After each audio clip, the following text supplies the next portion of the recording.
Newspaper Publicists Associations let it be known, I've never seen that particular footage of King before. Wow. I tell you what, we are dealing with a number one, A level producer, aren't we?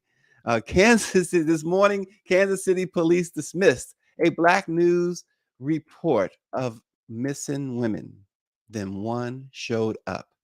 We will tell you about the latest in Kansas City and why the Black press remains critical. Also, this morning, what's the deal with the classified documents found at President Biden's home and office? How does that play as the DOJ looks into Donald Trump for a very similar incident? Also, what happened to the cousin of a Black Lives Matter co founder and why he was the victim of an inexcusable police homicide? And over the weekend, Lisa Marie Presley died. And while that news doesn't necessarily reverberate in the Black community, I will tell you my personal story of Elvis's only child. But first, what in the world were they thinking? The Martin Luther King statue unveiling in Boston couldn't have revealed a worse depiction of the civil rights champion. Joining me is Austin Cooper of the Washington Informer. Hey, Austin. Hey, good morning, my brother. How are you? Doing great, Austin. Doing great.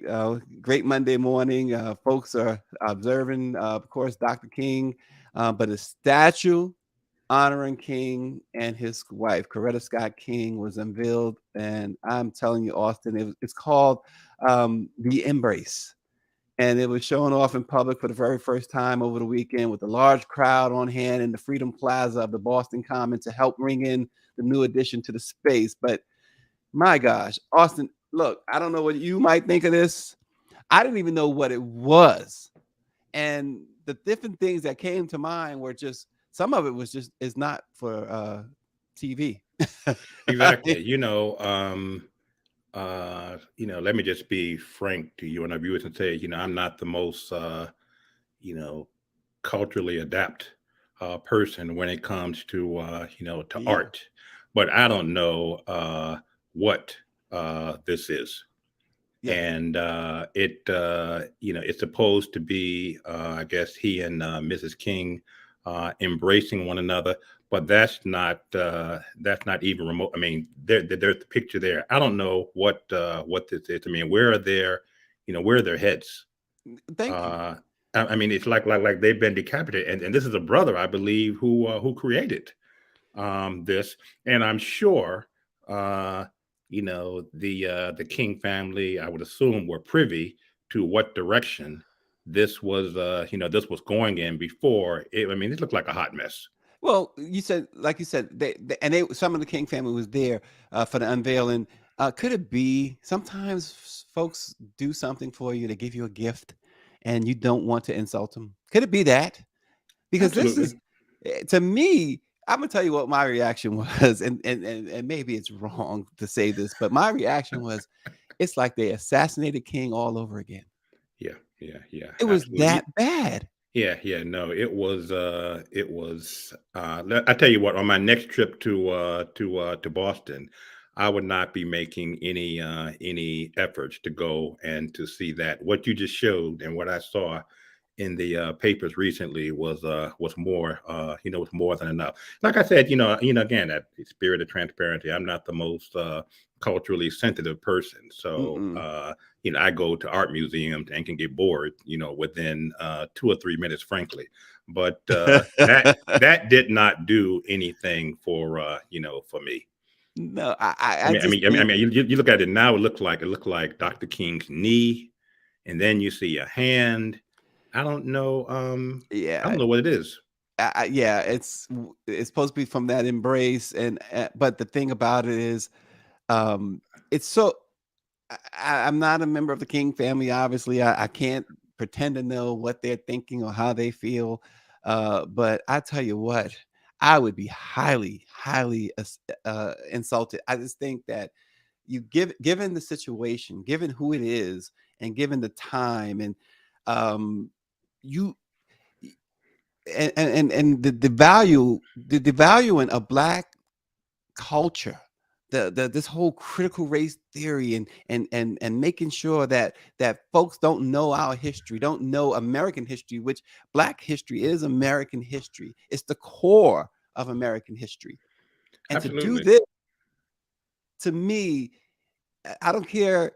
I'm not like you when it comes to art. I can't tell you nothing. I can't tell you anything about what good art is. I see stuff pieces. People say this is great. I'm like, what is it? But What this, do you see that I don't see? Yeah. yeah. And sometimes I'll spend some time really trying to figure it out, trying to be optimistic that I can figure it out.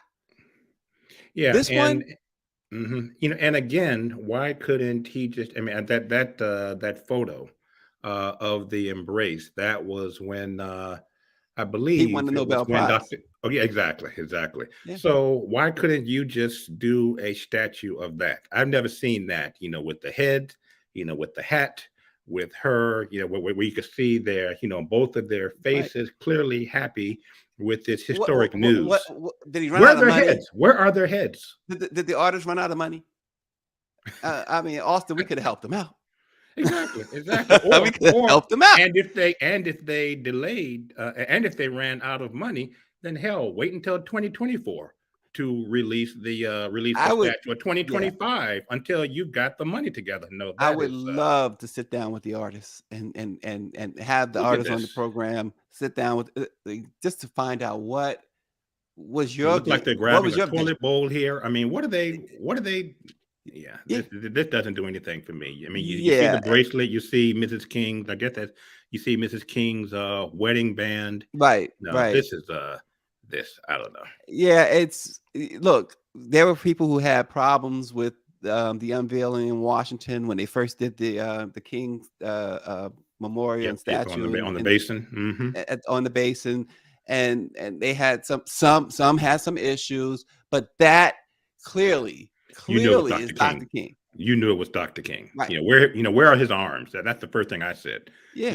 At that. But this here Sometimes I is think these in the art world, and again, I would love to talk to the artists, but I think in the art world, these guys, they they're so talented. Let's get that. So and they brain works a different way, and they come up with these things that look, they may understand it, but you're mhm. doing this for an audience though. It's like we talk about, my wife and I was talking about some DJs who you hire a DJ and they play music just because they like the music and not because the person hiring them likes the music, or they're not paying attention to the dance floor where the Mhm, dance floor is mhm. empty and the DJ is the only one dancing. Exactly. I mean, he had to have shown this to somebody. Nobody said, "What is this? This looks like a hot I mess." listen, You I don't can't be believe he showed it to serious anybody. about I can't believe he exactly. showed it to Yeah, anybody. yeah, yeah. I think he kept that thing under wraps. He Yeah, had I to. would love to know what Martin really thought when he first saw it, like his gut reaction. I think he did the political diplomatic thing. Thank you, thank you, thank you. But no, I would have been, and I would have done the political thing too. But Well, listen, and I been will let me say this. My journalism mentor, the fabulous, wonderful Gail Williams is watching this morning. It's such a privilege to have Gail watching. And she says that the key to completely discussing this would be to include the words of the artist, in my opinion. Without that, we are only offering one side. And she's absolutely right. We don't true, know. true, I think true. I've tried to convey that we don't know what the artist is thinking. I know I've kind of blasted them too, but uh, we uh, we love to hear from the artists. Gail is No, 100% right. We love to hear from the artists. no, Miss Gale is absolutely right. But even I'm not certain, even frankly and respectfully, Miss Gale and others, if I heard from him what he was thinking, if it would be clear to me. But again, I'm speaking as someone who does not have the greatest appreciation for art and culture. Yeah, absolutely. Switching gears this morning, the death of Keenan Anderson, the cousin of a Black Lives Matter co-founder, has sparked an outcry across the country and renewed scrutiny of the Los Angeles Police Department, which repeatedly tasered the English teacher before he went into cardiac arrest. He said on the video, "They're trying to George Floyd me. They're trying to George Floyd me." He was just 31 years old, and in fact, he was in some sort of distress, from what I understand, Austin, and he was looking for assistance. And Exactly. Yeah. this is crazy. I mean, where is the and you see him, you see him here, not resisting, clearly not containing a weapon, clearly not a threat to the police officers or anybody in the vicinity, clearly asking for water, and but clearly something is quite quite off with him, and clearly in need of assistance. Where is Hmm. the humanity Right. with Right. our with our law enforcement? This is a different version of George Floyd. Yeah. Someone crying out for help, someone saying, I can't I can't breathe, please help me, asking for water. It's just this is just sad. It's my first time actually seeing the video. This is very, very sad and quite sickening. And why Yeah. the need to taser him? I thought you taser people when they are resisting. This is Hmm. one person, one man here. You've got several officers here. Why couldn't they just pick him up and put him in the car? Why the need to tase? Yeah, and the beat goes on, right? LAPD. This is the third, and this this happened on. We just getting the video right in the last few days. This happened on January 3rd, and it's the third person. This is by January 3rd, the third person that LAPD that died in LAPD custody or in a Mm, situation like this mm, with mm. LAPD. The third in 3 days. Yeah, yeah, yeah. I mean, this is just so sad and so painful to look at. And he is a cousin, I believe, of one of the Black Lives Matter founders, Yes, yes, that's what's being which reported. Yeah. sadly, which sadly makes it all the more. I mean, this would have been sad for anybody, but makes it all the more tragic that this family has to go through this. Quite sad, and I hope that the there's a thorough investigation of all three cases, and that the Mhm. officers are charged. I mean, again, we are witnessing police officers, mainly white, some black, and I'll put the caveat that I think most police officers across the country are good and mean well to all citizens. But Yeah. every police force, and some police forces more than others, have just a lot of bad apples that need Yeah. to be removed. And again, where's your humanity? How can you not look at this young man and not see your own child, not Yeah, see a family member, not that's the see, problem. yeah, I mean, it's horrible. Yeah, Patrice Cullis's cousin, Paris Brown of the Baltimore Times says it's a modern day lynching, and we keep hearing that on many of these cases. But America's Black Attorney General Ben Crump is now, I understand, on that case. But it's when Crump gets involved, it's usually he usually is able to bring justice for the family. But the other side of the coin is obviously you can't bring the person back. Exactly. And this And happens far too often. And it happens far too often, sadly, unfortunately, with police, our police officers on the scene. Sometimes our police officers leading the efforts of mistreatment and disrespect. I'm looking at the black police officer, I guess, helping to restrain him Mhm. here. Yeah, You know, let's stop right there for a second, Austin. Let's, if we can, I know it's difficult. Let's go in the minds of that officer and officers like him. Who are they? What are they, what are their role? I mean, I know just because a suspect, and this is not a, let's make it clear, this gentleman was not a suspect in anything. He was looking for help, right? He's a teacher, he's a school teacher.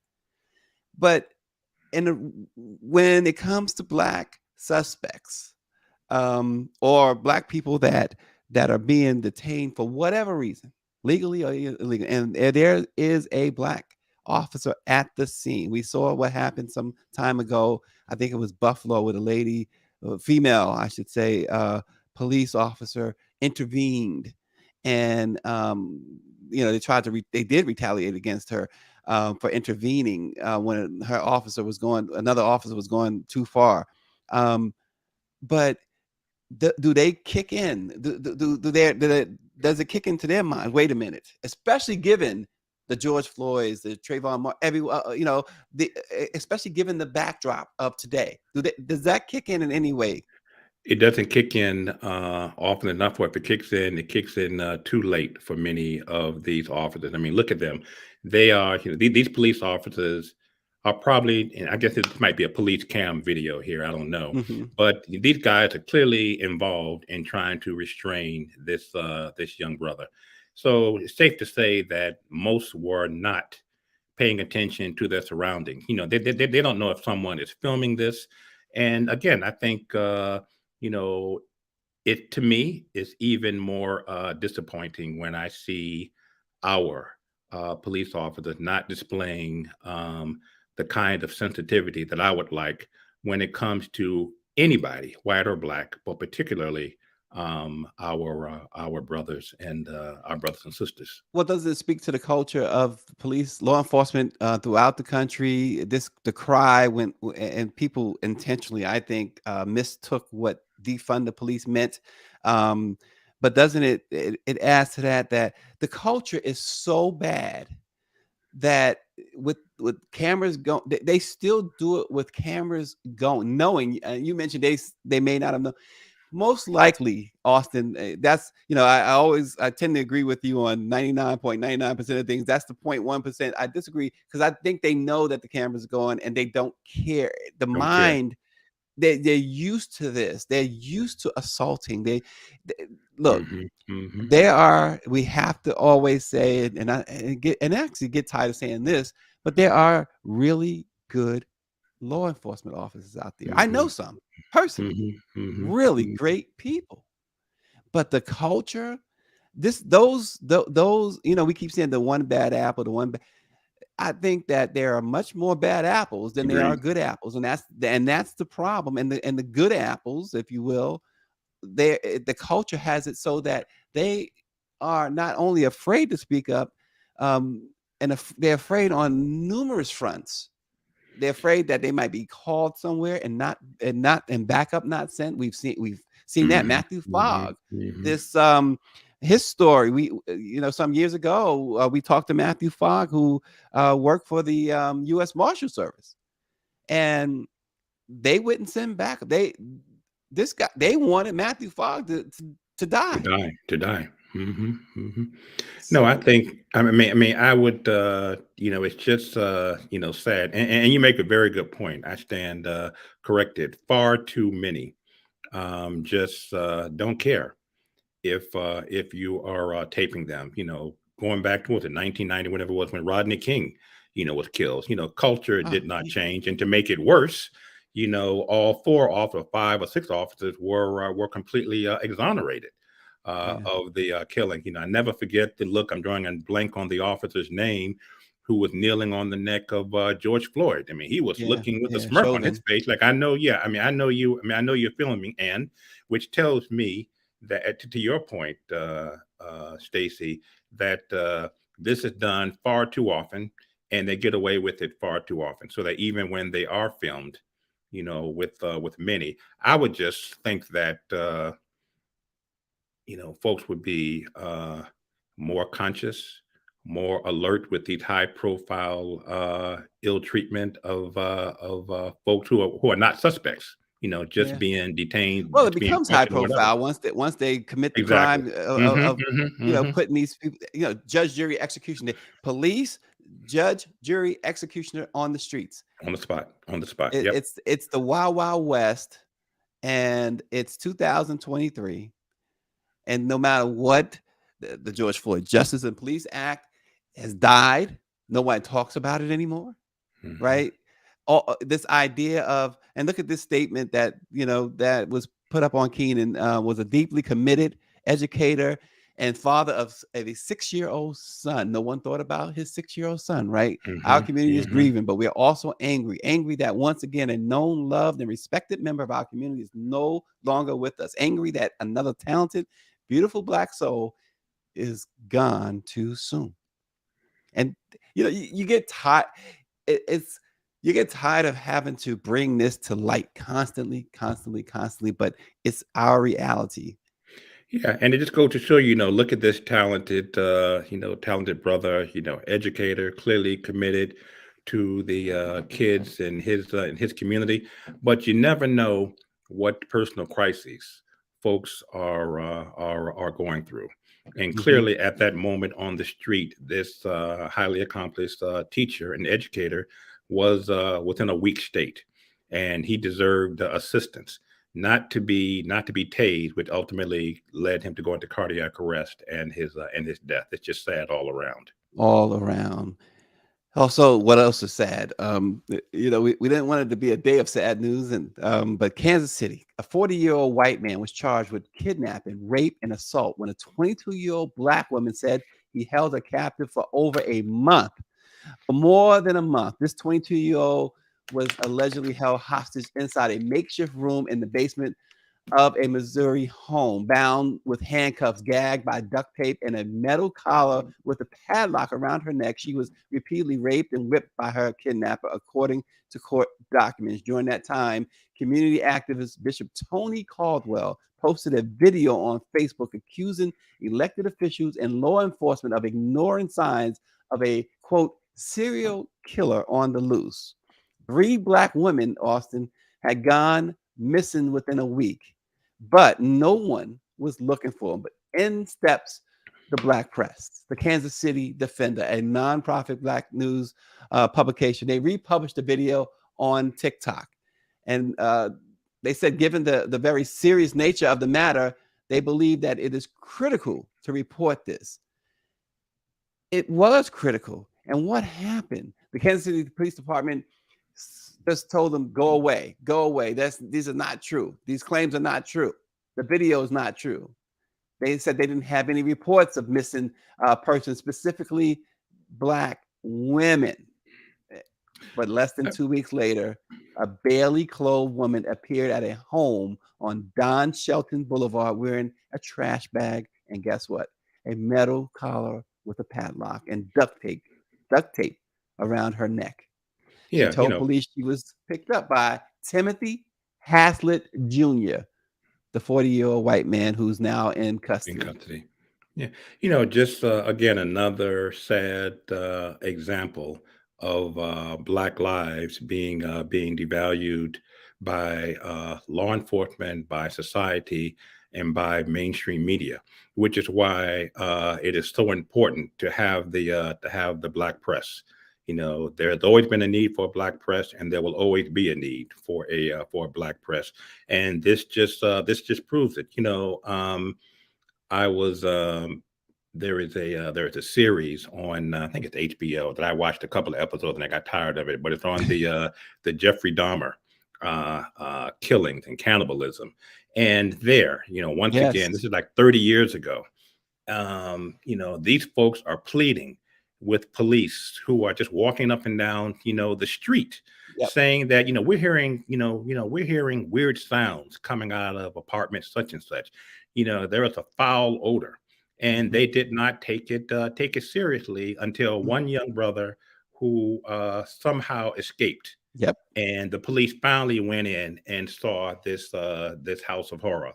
Yep.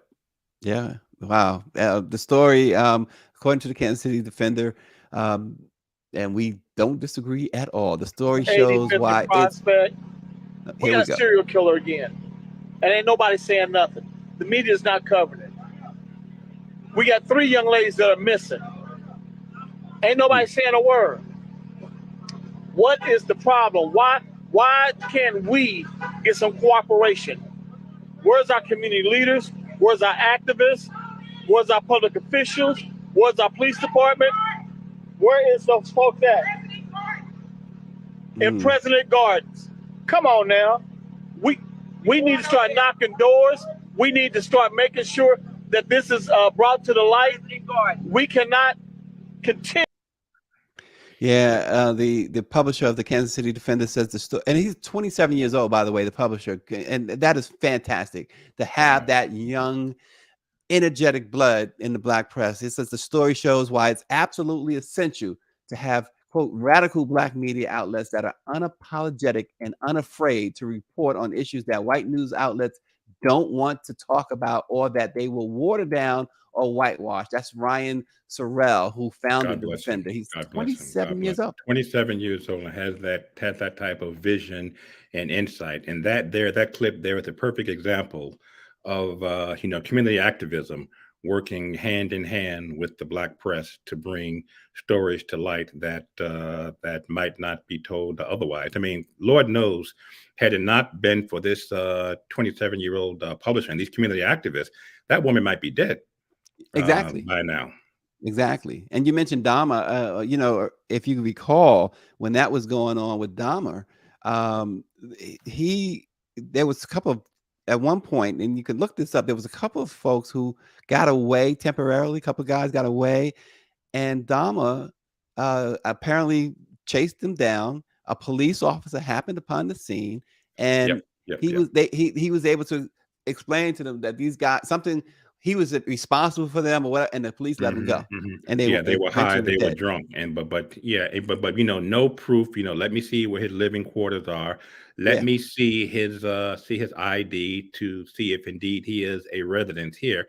They just ignored it Yep. until it was too late. Until they couldn't ignore it anymore. Hmm. Exactly. Switching gears, we got to talk about this briefly, at least. But uh, Democrats are growing more and more frustrated with the president, and this is because of his tight-lipped approach, the White House's tight-lipped approach to the classified documents found in an office and home of President Joe Biden. They've called on the administration to be more forthcoming. But here's the thing with this: are all presidents taking documents, classified documents, home when they leave office? I mean, Biden was vice president at the time, um, and he took which some could argue, Austin, he was vice president, took these classified documents home with him and kept them. That might be worse than what Trump did, as because Trump was president. I mean that's a great question. I don't know. I would hope that most presidents don't. Honestly, I had never even thought about an ex-president taking home, classified document from his tenure in the White House until Trump does it. People do something that crazy. Most presidents, spirit be told, still have are granted some classified access, Mhm. for the purpose of current presidents being able to reach out in a bipartisan manner to those few individuals who know exactly what it's like to bear the awesome responsibilities of the president and to talk about matters of national security. It's not unusual for ex-presidents to be briefed on and to be somewhat kept up to speed on what's Right. happening on national security matters. That all changed with crazy Trump. Um, and what is so frustrating about this is Biden was doing so well, Mhm. including Oh, he had a great yeah, run the yeah, last I mean, 6 months or so, yeah, right? yeah. I mean, yep. And we maintained control of the Senate, the thrashing that we were supposed to get in the House, which has been historic, was nowhere near as bad as it was going to supposed to be. And What is particularly frustrating is that when all this was coming out last year, they've been going after Trump for a year and a half to turn over these documents. He's been ignoring subpoenas. They have gone down to Mar-a-Lago to plead with he and his staff to turn over the documents. Right. He's refused to do so. His own lawyers signed off on some document, legal document, saying that we have turned over everything. The raid showed that they had not They did turned not. over everything. Why, when all this was going on in Mar-a-Lago, didn't Biden say to his people or someone on staff Absolutely. say, you know what, the shit is hitting the fan in Mar-a-Lago. Let's make certain our house is in order. Go to my offices, go to my home, You and had a make heads up. certain that that everything is on the up and up. And then for this to come out in drips and drabs, Yeah. it's just quite frustrating, quite torturous. We are now on the on the defense. We had we had ammunition, and now we have given them all the ammunition and said, do as you want. And with this Republican-led House, that's all they needed was. It's yeah, we'll hear impeachment hearings and things. The same folks who support or won't even bat an eye over Donald Trump's documents will now call on an impeachment for Biden, and they'll they will do their dog and pony show in the House with that. Because they have nothing else that they're going to do in the House in the next 2 years anyway. So this, except for Hunter Biden, Joe Biden, Hunter Biden, it's all about that, and nothing will get done because obviously the Senate will hear none of it, being it's under Democrat control. So it's just another. It's more distraction than anything else. What it looks like, Austin, more distraction. Agreed. And clearly there are such clear and clearly cut differences between how both administrations have handled. But in politics is never fair, and the Republicans are going to run with this as if both cases are indeed the same. If they find, God forbid, 20 boxes of classified documents in Biden's house, there is still a very basic difference. Yeah, there was carelessness on both sides in both administrations, but the Biden administration and the president are cooperating. Nobody, he's not ignoring subpoenas. No one has to raid the home.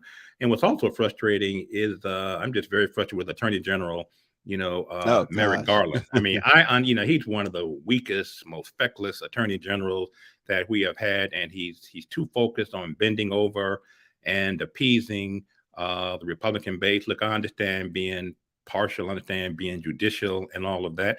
But for example, with the appointment of a special counsel, it took him a year and a half to appoint a special counsel to look into this matter with Trump.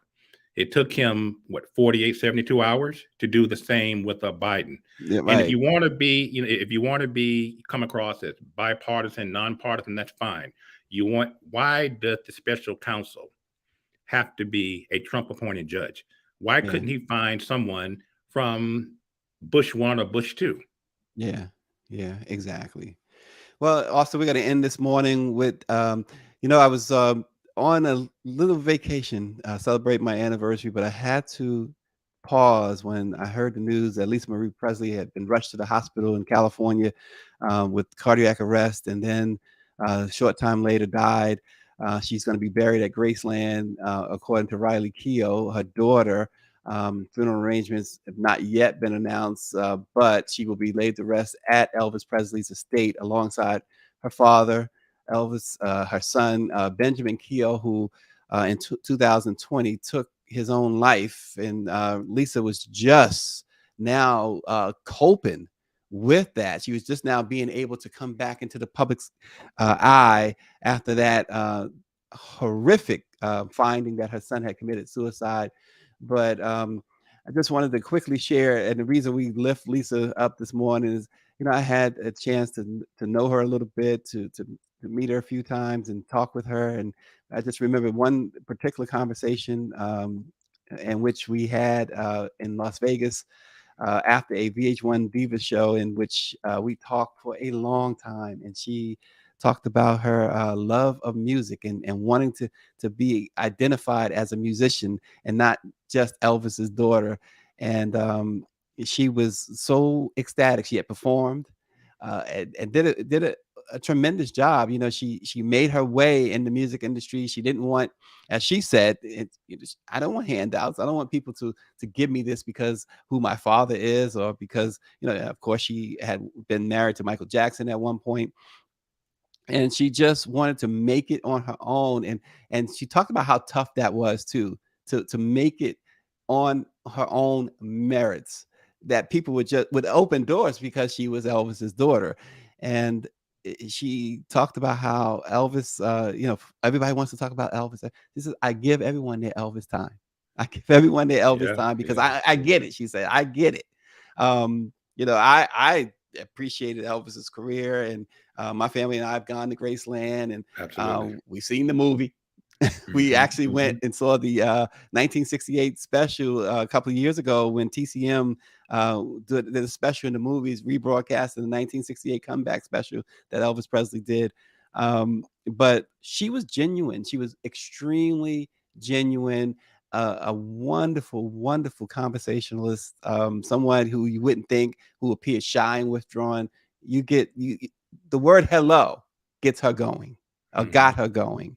She was a tremendous, tremendous person with a lot of the world on her shoulders. I mean, get it. She was 9 years old in the house when her father was being taken out in a body bag. You know, she went through the Michael Jackson situation. You know, we talked briefly about Michael at that time. You know, they were already divorced. He was being investigated for child molestation, and she told me how much she felt for him and how she wanted to reach out, but then she's like, you know, that's what I always do. I always seem to get these reclamation projects. I'm always the person who's you know, pouring out my heart.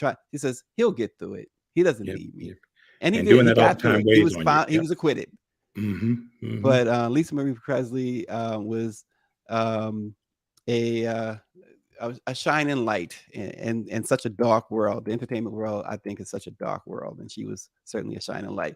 So Gone much too soon. Rest in pieces. gone too soon. So to Priscilla and the family, certainly we extend our deepest condolences, and thank you all for watching this morning. Thank you, Austin. I know you have things to do, so Absolutely, brother. Good to see you.